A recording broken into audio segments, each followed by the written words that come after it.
Hello everybody, how are you? This is CBSE Science classes for class 10 and it is our part number 12।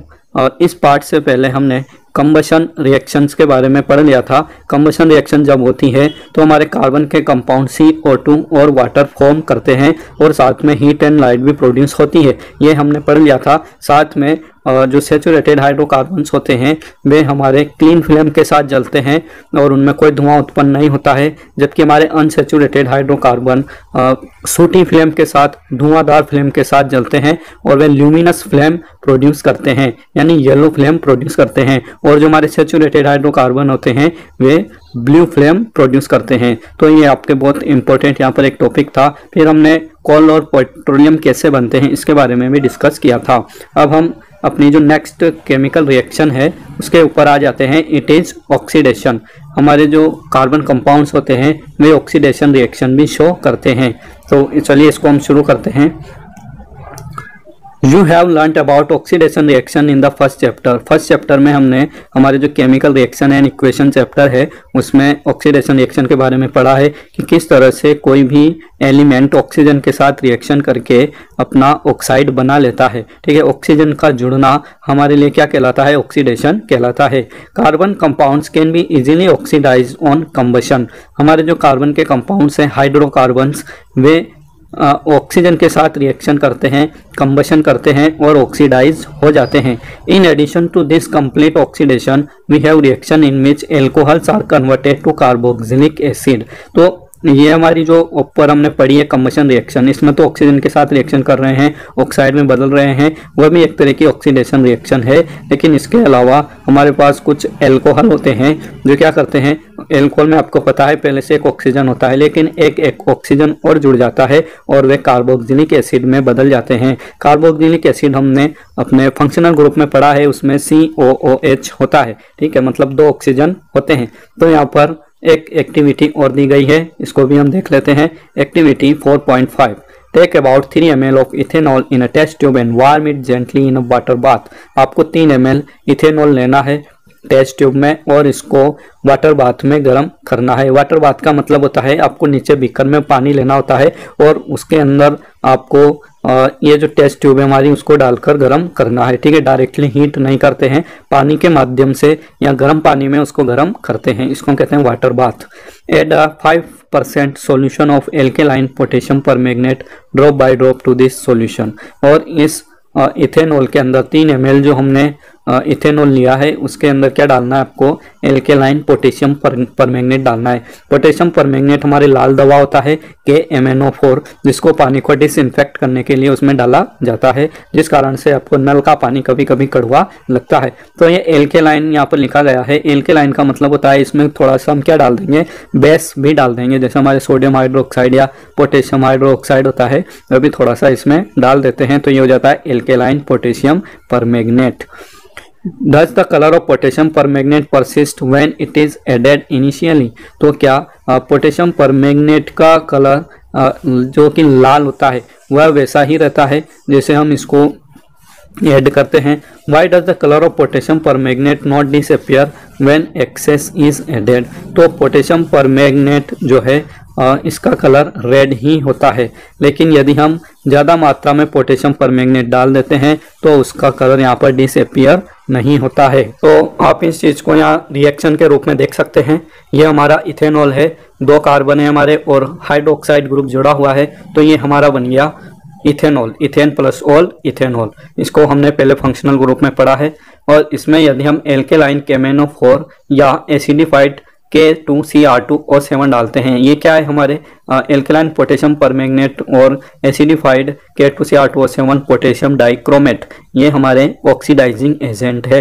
ये oxidising agent ऐसे chemical होते हैं जो किसी compound में, जैसे यहाँ पर हमारे इथेनॉल है, इसमें ऑक्सीजन को ऐड करने में हेल्प करते हैं। जैसे कि यहाँ पर एक ऑक्सीजन जुड़ा हुआ है और आपके जो एसिटिक एसिड बनता है रिएक्शन के फलस्वरूप उसमें 2 ऑक्सीजन है, तो यहाँ पर एडिशन ऑफ ऑक्सीजन होता है। इसलिए आप कह सकते हैं कि ये क्या है? आपके ऑक्सीडाइजिंग एजेंट है। ऑक्सीडाइजिंग एजेंट वे होते हैं जो खुद रिड्यूस होकर दूसरे का ऑक्सीडेशन करवाते हैं। ठीक है, तो इनका तो खुद का रिडक्शन होता है, लेकिन जिसके में डाले गए हैं, जिसके साथ रिएक्शन करते हैं, उसका ऑक्सीडेशन करवाते हैं। साथ में इसको थोड़ा गर्म करना था हमें वाटर बाथ में, तो ये हमारा कन्वर्ट हो जाता है एसिटिक एसिड में, या आप इसको कहते हैं इथेनोइक एसिड। ठीक है, दोनों नाम इसके सही हैं। यह कन्वर्ट हो जाता है इथेनोइक एसिड में। Ethanoic acid, ethane plus oic acid, ये आपका IUPAC नेम है। और यदि इसके कॉमन नेम की बात करें तो आपका एसिटिक एसिड हो जाता है। ठीक है, एसिटिक एसिड आपका सिर का भी होता है, CH3COOH। ठीक है, यहाँ पर कार्बोक्सिलिक एसिड में ये कन्वर्ट हो रहा है। तो ये आपकी कैसी रिएक्शन होगी, एक ऑक्सीडाइजिंग रिएक्शन या ऑक्सीडेशन रिएक्शन हो जाती है। We see that some substances are capable of adding oxygen to others। तो हम यहाँ पर देखते हैं कुछ सबस्टेंस, कुछ पदार्थ ऐसे होते हैं जो दूसरे कंपाउंड्स में ऑक्सीजन को ऐड करने में सक्षम होते हैं। This compounds are known as oxidising agent. ऐसे कंपाउंड को हम ऑक्सीडाइजिंग एजेंट कहते हैं। और यहाँ पर ऑक्सीडाइजिंग एजेंट कौन है, एल्केलाइन पोटेशियम परमैंगनेट और acidified potassium dichromate are oxidising alcohol to acid. तो यहाँ पर जो हमारे पोटेशियम परमैंगनेट हैं और एसिडिफाइड पोटेशियम डाइक्रोमेट है, ये एल्कोहल को एसिड में बदलने में काम आ रहे हैं। तो ये हमारे यहाँ पर ऑक्सीडाइजिंग एजेंट हैं। That is adding oxygen to the starting material. ये हमारे स्टार्टिंग मटेरियल यानी कि इथेनॉल में ऑक्सीजन को ऐड कर रहे हैं। Hence they are known as oxidising agent. तो इनको हम ऑक्सीडाइजिंग एजेंट कहते हैं। तो आपसे क्वेश्चन ये भी पूछा जा सकता है यहाँ पर कि ऑक्सीडाइजिंग एजेंट क्या होते हैं। ठीक है, और आपके हाइड्रोकार्बन्स ऑक्सीडाइजिंग रिएक्शन कैसे दिखाते हैं। तो वे आप यहाँ पर इस रिएक्शन को लिख सकते हैं, इसको अच्छे से याद कर लीजिए। और साथ में आप इस क्वेश्चन को किन तरीकों से पूछा जा सकता है उनके बारे में भी थोड़ा नोट कर लें। जैसे कि यहाँ पर इथेनॉल है, तो आपसे क्वेश्चन पूछा जा सकता है कि how can you convert ethanol into acetic acid. आप इथेनॉल को एसिटिक एसिड में कैसे कन्वर्ट करते हैं, या इथेनॉल को एसिटिक एसिड में कन्वर्ट करने के लिए आपको किन ऑक्सीडाइजिंग एजेंट की आवश्यकता पड़ेगी। तो इस तरह से यहाँ पर कुछ भी क्वेश्चन बन सकता है। और आपके जो क्वेश्चन है वह टेक्स्ट बुक से बाहर नहीं जाते हैं, इसलिए मैं बार बार कहता हूँ कि आपको टेक्स्ट बुक पर ही ज़्यादा ध्यान देना है। ठीक है, तो यहाँ पर साथ में एक और आपके क्वेश्चन आ रहा था, उसको नीचे डिस्कस नहीं किया गया है, तो हम इसको दोबारा देख लेते हैं कि जब हम हमारे इथेनॉल में कुछ बूंदे डालते हैं पोटेशियम परमैंगनेट की, एल्केलाइन पोटेशियम परमैंगनेट की, तो शुरू में उसका जो कलर है वह चेंज हो जाता है, मतलब रेड से वह डिसअपियर हो जाता है, रंगहीन हो जाता है। लेकिन यदि हम ज़्यादा पोटेशियम परमैंगनेट डाल देते हैं बाद में, तो उसका जो कलर है वह डिसअपियर नहीं होता है, रेड कलर वहाँ पर दिखाई देता है। तो इसका रीज़न ये है, यहाँ पर ये भी आपके बहुत अच्छा एक क्वेश्चन बनता है ना। तो इसलिए मैं इसको डिस्कस कर रहा हूँ कि जब आप शुरू में एल्केलाइन KMnO4 को डालते हैं, ठीक है, तो ये इथेनॉल जो होता है आपका एसिटिक एसिड में बदल जाता है। ठीक है, आपका एल्केलाइन KMnO4 भी क्या हो गया, यहाँ पर खुद रिड्यूस हो गया, और ये यहाँ पर आपका KMnO4 के रूप में नहीं रहता है, तो इसका कलर भी यहाँ पर शो नहीं होता है। लेकिन जब आपका पूरा इथेनॉल एसिटिक एसिड में कन्वर्ट हो चुका है, तब क्या होगा, आपका जो KMnO4 है उसको रिएक्शन करने के लिए इथेनॉल नहीं मिलेगा, तो आपका KMnO4 वहाँ पर KMnO4 के रूप में ही रहेगा और अपना जो रेड कलर होता है वह शो करेगा। तो इस तरह से यहाँ पर आपके बहुत अच्छे क्वेश्चन बन जाते हैं और आप इनको अच्छे से लर्न कर लें। Then we come to addition reaction. हमारी जो नेक्स्ट केमिकल प्रॉपर्टीज़ है हाइड्रोकार्बन्स की या केमिकल रिएक्शन है, उसमें हम एडिशन रिएक्शन पढ़ते हैं। Unsaturated hydrocarbons and hydrogen in the presence of catalyst such as palladium और nickel to give saturated hydrocarbons. हमारे जो अनसैचुरेटेड हाइड्रोकार्बन्स होते हैं, मतलब ऐसे हाइड्रोकार्बन जिनमें डबल बॉन्ड या ट्रिपल बॉन्ड होते हैं, यानी हमारे एल्किन और एल्काइन होते हैं, तो उनमें आप क्या कर सकते हैं, हाइड्रोजन को ऐड कर सकते हैं। आपको पता है, जैसे कि यहाँ पर नीचे एग्जांपल लिखा हुआ है, ये हमारे कोई अनसैचुरेटेड हाइड्रोकार्बन है जिसमें डबल बॉन्ड है। तो यदि डबल बॉन्ड है तो हाइड्रोजन की संख्या क्या होती है, यहाँ पर कम होती है। डबल बॉन्ड को यदि हटाना है तो आपको यहाँ पर हाइड्रोजन ऐड करना होगा। तो इस हाइड्रोजन को ऐड करने पर आपके डबल बॉन्ड गायब हो जाता है, यानी कि अनसैचुरेटेड सैचुरेटेड हाइड्रोकार्बन में कन्वर्ट हो जाता है, लेकिन इसको कन्वर्ट करने के लिए आपको यहाँ पर एक कैटालिस्ट की आवश्यकता पड़ती है, जैसे कि निकिल या पैलेडियम जैसे मेटल हम इसमें डालते हैं। ठीक है, तो ये कैटालिस्ट क्या होता है? कैटालिस्ट को हम हिंदी में उत्प्रेरक कहते हैं और इनका काम कुछ नहीं होता है। ये सिर्फ क्या करते हैं कि जो आपकी रिएक्शन है, जैसे हमने यहाँ पर रिएक्शन करवाई तो ये इस रिएक्शन की रेट को बढ़ा देते हैं और अधिक शीघ्रता के साथ ये रिएक्शन हमारी संपन्न होती है। लेकिन ये निकिल कहीं पर भी हमारे नहीं जुड़ेगा प्रोडक्ट में। ठीक है, ये अनइफेक्टेड रहेगा। यही कैटालिस्ट की क्या होती है? सबसे बड़ी खासियत या उसकी कैरेक्टरिस्टिक होती है। ठीक है, तो वापस हम ऊपर आ जाते हैं। हमारे जो निकिल और पैलेडियम होते हैं वे अनसैचुरेटेड हाइड्रोकार्बन को सैचुरेटेड हाइड्रोकार्बन में बदलते हैं। ठीक है, तो यहाँ पर जैसे कि इसके नाम से पता चल रहा है एडिशन रिएक्शन, तो यहाँ पर कुछ ना कुछ ऐड होता है। ठीक है, एडिशन का मतलब क्या होता है? ऐड करना। तो यहाँ पर आपके ये एक अनसैचुरेटेड हाइड्रोकार्बन है, इसमें आपने क्या ऐड कर दिया? हाइड्रोजन ऐड कर दिया, तो इसलिए हम इसको बोलते हैं addition reaction. Catalyst are substances that cause a reaction to occur और proceed at a different rate without the reaction itself being affected. तो आप यहाँ से कैटालिस्ट की डेफिनेशन को नोट कर सकते हैं। ये आपके कैटालिस्ट की डेफिनेशन है भाई। जैसे कैटालिस्ट क्या होते हैं? कैटालिस्ट वे पदार्थ होते हैं जो that cause a reaction to occur और proceed at a different rate. ये हमारी जो रिएक्शन की रेट होती है उसकी रेट को बढ़ा देते हैं, उसको प्रोसीड कर देते हैं, उसको शुरू करते हैं और बहुत जल्दी से हमारी रिएक्शन क्या होती है? संपन्न हो जाती है without the reaction itself being affected. और ये रिएक्शन में खुद क्या रहते हैं? अफेक्टेड नहीं होते हैं, मतलब खुद प्रभावित नहीं होते हैं। ये न तो रिएक्टेंट में जुड़ते हैं और न ही प्रोडक्ट में हमें दिखाई देते हैं। ठीक है, तो ये कैटालिस्ट भी आपसे पूछा जा सकता है एग्जाम में, तो इसको आप ध्यान रखें। और इनका यूज कहाँ होता है? तो इनको हम एडिशन रिएक्शन में यूज करते हैं। This reaction is commonly used in the hydrogenation of vegetable oils using a nickel catalyst. इस रिएक्शन का जो यूज है कॉमर्शियली बड़े पैमाने पर आप इसको कहाँ यूज करते हैं? तो वेजिटेबल ऑयल्स के हाइड्रोजिनेशन में, जैसे कि आपके पास वेजिटेबल ऑयल्स होते हैं बहुत सारे, उनसे आप क्या बनाते हैं? घी बनाते हैं, यानी डालडा बनाते हैं। तो उसके लिए आपको क्या करना पड़ता है? वेजिटेबल्स ऑयल्स का हाइड्रोजिनेशन करना पड़ता है। आपको पता है आपके जितने भी वेजिटेबल्स ऑयल होते हैं, जैसे कि आपका मूंगफली का तेल, सोयाबीन का तेल, पॉम ऑयल, सरसों का तेल, ये सब आपके जमते नहीं हैं। लेकिन आपके जो डालडा होता है जो किससे बनता है? आपके इन वेजिटेबल ऑयल से ही बनता है, लेकिन उनको सैचुरेटेड करने के बाद बनता है। ठीक है, vegetables oils are generally have long unsaturated carbon chains while animal fats have saturated carbon chain. Vegetable oils जो होते हैं हमारे, जैसे कि आपके सोयाबीन का तेल, मूंगफली का तेल, सरसों का तेल, पाम ऑयल, ये सब क्या कैसे होते हैं? आपके अनसैचुरेटेड होते हैं, इनमें डबल बॉन्ड्स होते हैं। ठीक है, लेकिन आपके जो एनिमल फैट होते हैं, जैसे कि आप दूध से घी बनाते हैं, ठीक है, तो वह आपका एनिमल फैट होता है, वह कैसा होता है? सैचुरेटेड होता है। आपका जो शुद्ध देसी घी होता है वह जमता है। ठीक है, ऐसे ऑयल्स जो क्या होते हैं? जम जाते हैं। उनका जो बॉइलिंग टेम्परेचर होता है बहुत कम होता है और वह थोड़ा टेम्परेचर कम होने पर क्या हो जाते हैं? जम जाते हैं, या नॉर्मली जमी हुई फॉर्म में या सॉलिड फॉर्म में ही आपको मिलते हैं। तो ऐसे हाइड्रोकार्बन कैसे होते हैं? आपके सैचुरेटेड हाइड्रोकार्बन्स होते हैं और दे आर एनिमल फैट्स। तो ये आपके एनिमल फैट्स में आते हैं। ठीक है, कुछ एक एक्सेप्शन हो सकते हैं आपके, जैसे नारियल का तेल, वह भी आपके सैचुरेटेड होता है और वह भी जम जाता है। ठीक है, तो आपके जो सैचुरेटेड फैट होते हैं, खाने के लिए कौन अच्छा है? अनसैचुरेटेड या सैचुरेटेड? तो मैं बता दूं आपको, अनसैचुरेटेड हाइड्रोकार्बन जो होते हैं वे आपको खाने के लिए अच्छे होते हैं। ठीक है, इसको अब क्वेश्चन के रूप में भी हम डिस्कस अभी करने वाले हैं। तो आपने यहाँ पर क्या सीखा कि ये जो हमारी एडिशन रिएक्शन है, इसमें अनसैचुरेटेड हाइड्रोकार्बन्स को सैचुरेटेड हाइड्रोकार्बन में बदल दिया जाता है by using a suitable catalyst, जैसे कि निकिल या प्लेटिनम, और साथ में आपको यहाँ पर हाइड्रोजन का यूज करना होता है। Vegetable oils generally have long unsaturated carbon chains while animal fats have saturated carbon chains. तो इसको भी आपने समझ लिया है कि आपके जो वेजिटेबल ऑयल्स होते हैं उनमें क्या होते हैं? डबल बॉन्ड्स होते हैं और वे अनसैचुरेटेड होते हैं। ठीक है, you must have seen advertisement stating that some vegetable oils are healthy.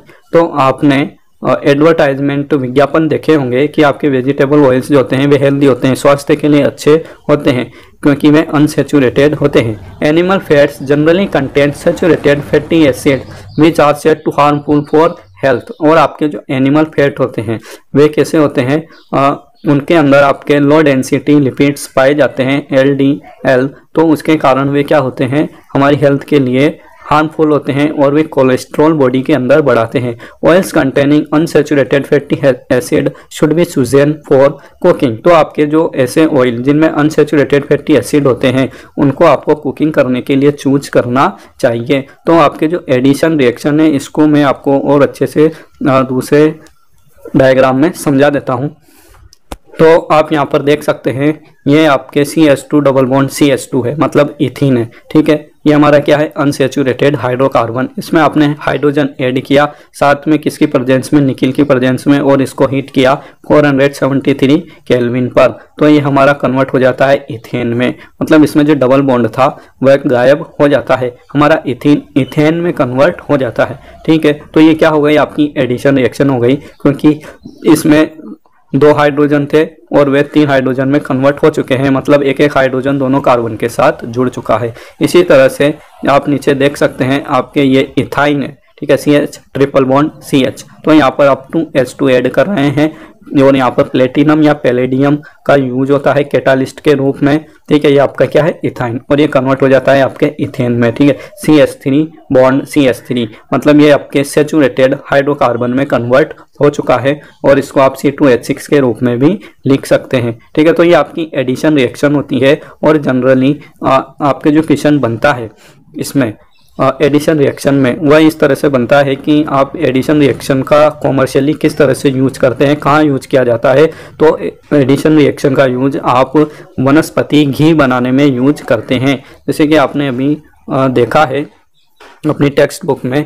वनस्पति घी बनाने के लिए आप क्या करते हैं, आपका जो अनसेचुरेटेड ऑयल होता है, कोई भी वेजिटेबल ऑयल होता है, जनरली इसमें पाम ऑयल को यूज करते हैं, चीड़ का तेल यूज करते हैं, उसमें निकिल कैटालिस्ट और हाइड्रोजन डालकर उसको आप सेचुरेटेड हाइड्रोकार्बन में बना देते हैं और उससे डालडा बन जाता है। और आपने देखा होगा कि डालडा खाने के बाद आपकी तबीयत थोड़ी बहुत खराब हो सकती है, ठीक है, क्योंकि वे हमें आसानी से पचते नहीं है, सर्दी जुकाम उनसे हो सकता है क्योंकि वे बॉडी के लिए क्या होते हैं, थोड़े हानिकारक होते हैं। तो इस तरह से यहाँ पर जो हाइड्रोजिनेशन रिएक्शन है इसको आप हाइड्रोजिनेशन रिएक्शन भी कह सकते हैं। एडिशन रिएक्शन के साथ साथ इसको आप हाइड्रोजिनेशन रिएक्शन भी कह सकते हैं क्योंकि यहाँ पर हाइड्रोजन ऐड किया जा रहा है। और आपका यहाँ पर जो दूसरा क्वेश्चन बनता है वह यह होता है कि why unsaturated hydrocarbons are good for healthy and saturated hydrocarbons are said to be unhealthy for our health। तो इसके लिए आपको मैं बता देता हूँ क्वेश्चन अगर आता है तो कैसे आपको आंसर लिखना है।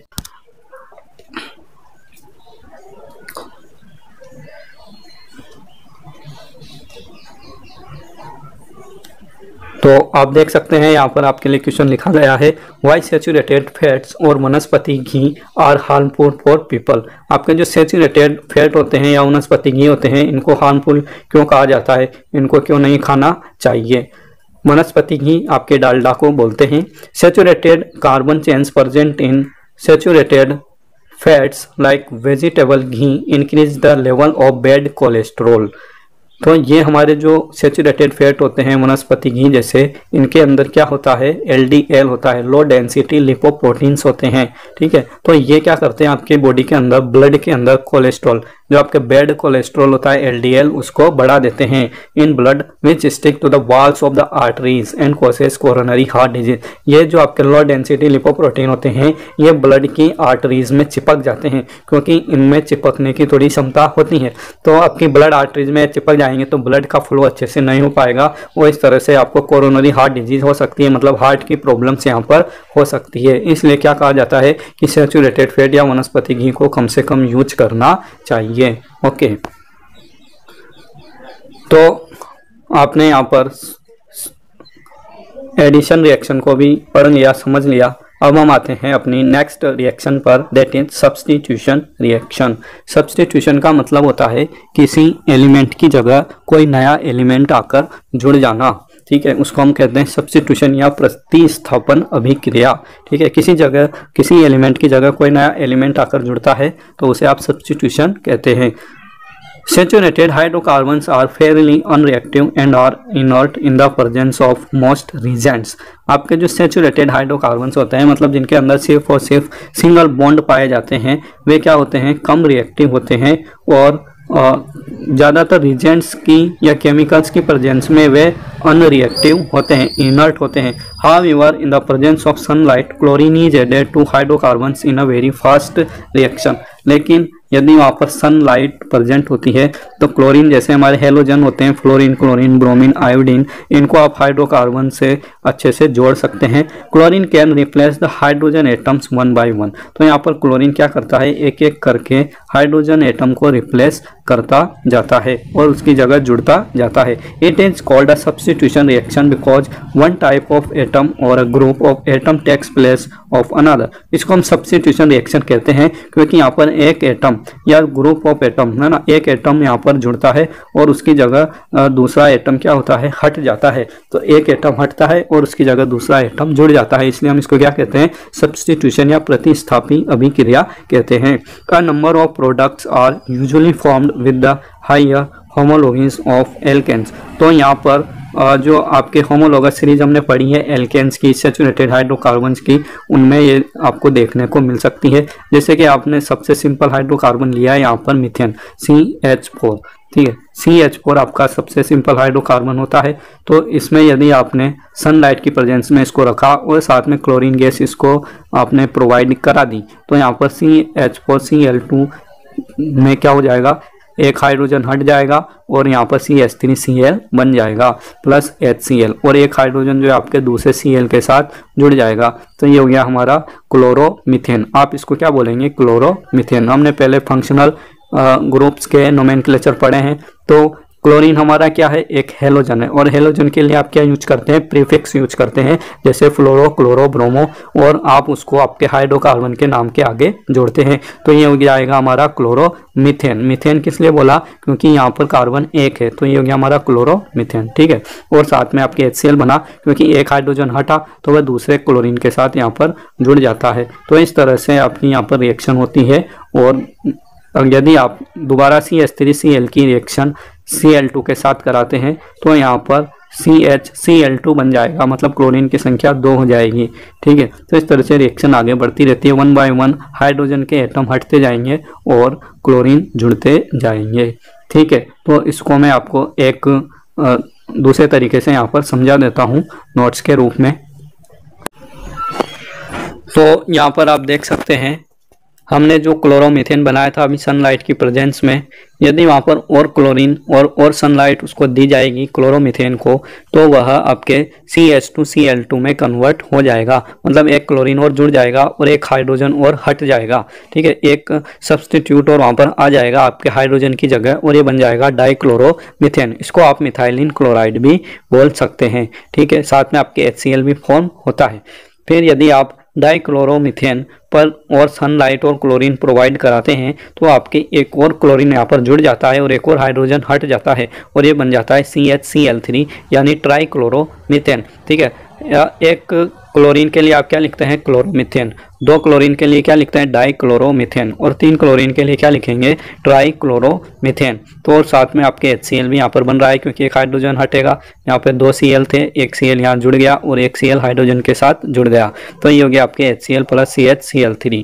फिर यदि ट्राइक्लोरोमीथेन को फिर वापस आप सनलाइट की प्रेजेंस में Cl2 से रिएक्शन कराते हैं तो ये आपके बन जाता है CCl4 प्लस HCl और इसको हम बोलते हैं टेट्राक्लोरोमीथेन। ठीक है, ये आपका IUPAC नेम है और आप इसको कार्बन टेट्राक्लोराइड भी कह सकते हैं। ठीक है, इसको आप कॉमन नेम कार्बन टेट्राक्लोराइड के रूप में भी इसको नाम दे सकते हैं। तो इस तरह से आपने देखा कि आपकी जो सब्स्टिट्यूशन रिएक्शन होती है उसमें स्टेप बाय स्टेप आपके एक एक हाइड्रोजन हटता जाता है और क्लोरीन या जो भी हेलोजन से वे आपके जुड़ते जाते हैं और इस तरह की रिएक्शन आपके जो सैचुरेटेड हाइड्रोकार्बन्स होते हैं एल्केन्स, उनके द्वारा ही दिखाई जाती है।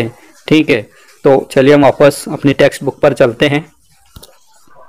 तो यहाँ पर हमारी जो केमिकल प्रॉपर्टीज़ होती है हाइड्रोकार्बन्स की, जो कि हमने बहुत शॉर्ट में पढ़ी है और जो आपकी टेक्स्ट बुक में दी गई है, यही आपके लिए यहाँ पर ज़्यादा इंपॉर्टेंट होती हैं। तो आपने जो भी रिएक्शन यहाँ पे पढ़ी हैं उनको आप अच्छे से लर्न करें, एक बार उनको देखें। एडिशन रिएक्शन आपके अनसेचुरेटेड हाइड्रोकार्बन्स के द्वारा दी जाती हैं, और यहाँ पर जो आपका हाइड्रोजिनेशन रिएक्शन है, यानी कि वेजिटेबल ऑयल से आपको जो सेचुरेटेड फैट बनाते हैं, हम डालडा बनाते हैं, वह वाली रिएक्शन आपके लिए बहुत ज़्यादा इंपॉर्टेंट है। इसके ऊपर कई बार क्वेश्चन पूछ लिए जाते हैं। और सब्स्टिट्यूशन रिएक्शन में हम क्या करते हैं, कार्बन टेट्राक्लोराइड फॉर्म करते हैं, एक एक करके हाइड्रोजन को हटाते हैं। ठीक है, उसके बाद आपके यहाँ पर 2 क्वेश्चन दिए गए हैं इन टेक्स्ट में, इनको भी आप देख लें। Why is the conversion of ethanol to ethanoic acid is an oxidation reaction. तो आप जब इथेनॉल को इथेनोइक एसिड में कन्वर्ट करते हैं बाय यूजिंग एल्केलाइन KMnO4 और एसिडिफाइड K2Cr2O7, है ना।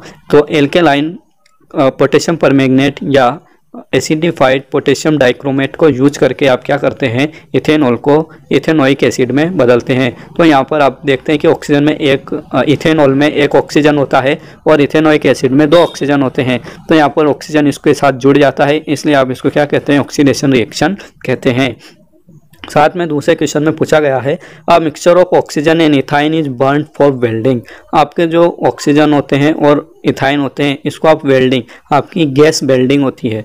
गैस वेल्डिंग में आप ऑक्सीजन के साथ इथाइन को साथ में मिलाकर जलाते हैं। आपने देखा होगा कभी, यदि गैस वेल्डिंग कराई है तो उसमें 2 पाइप होते हैं, दोनों पाइप को आपको ओपन करना होता है और उसमें आपको एक सिंगल पाइप से दोनों गैसों को मिक्स करके उसमें बर्न कराना होता है। तो उससे क्या होता है कि आपकी जो इथाइन गैस होती है वह काफ़ी अच्छे से जल पाती है। Can you tell why a mixture of ethyne and air is not use. तो आप इथाइन के लिए ऑक्सीजन को ही क्यों यूज कर रहे हैं, वहाँ पर सिंपल एयर को क्यों नहीं यूज कर सकते, जबकि आपको पता है कि एयर की प्रेजेंस में भी आपकी गैसें अच्छे से जलती हैं। लेकिन जो मेन गैस होती है जलाने वाली, वो ऑक्सीजन होती है। तो यहाँ पर ऑक्सीजन इथाइन को बहुत अच्छे से जला पाती है। इथाइन आपकी अनसेचुरेटेड हाइड्रोकार्बन है, इसमें कार्बन की प्रतिशत मात्रा ज़्यादा होती है। ठीक है, तो इसको ऑक्सीजन की रिक्वायरमेंट भी ज़्यादा होती है, वरना ये क्या करेगा, यहाँ पर धुआं उत्पन्न करेगा और ज़्यादा हीट प्रोड्यूस नहीं कर पाएगा। तो इसको कंप्लीट कंबशन कराने के लिए हम एयर की जगह ऑक्सीजन का यूज करते हैं। हालांकि मैं इनके लिए आपके अलग से क्वेश्चन आंसर एक्सरसाइज की एक वीडियो बनाने वाला हूं, तो आप उसमें इनको अच्छे से देख सकते हैं और लर्न कर सकते हैं। तो आपको ये पार्ट कैसा लगा आप कमेंट करके बताएं, और यदि चैनल पर नए हैं तो इसको ज़रूर सब्सक्राइब कर लें। Okay, thank you. जय हिंद, जय भारत।